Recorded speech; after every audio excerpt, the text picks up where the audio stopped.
saging. Ano?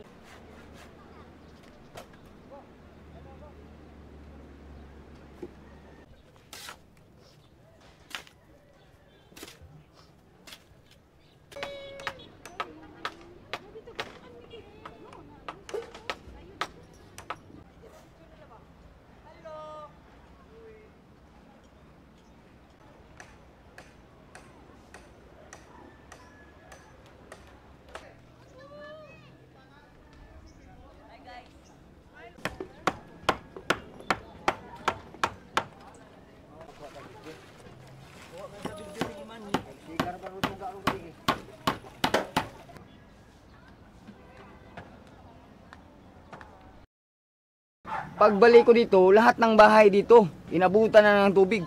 Lahat. Wala nang natira dito. Ang tubig napakalaki na.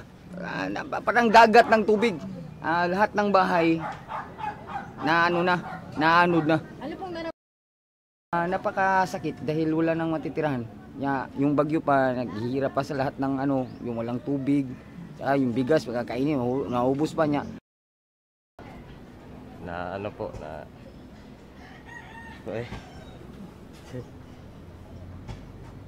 Nalungkot po. Kasi wala na yung may matirhan. Hindi pa nadala yung mga gamit namin, hindi namin nakuha. Wala pa, pati yung bigas namin, wala. Nadala din sa baha. Medyo matagal-tagal pa po kasi kulang sa budget. Wala kami pang gastos. Pangkain lang, wala pa.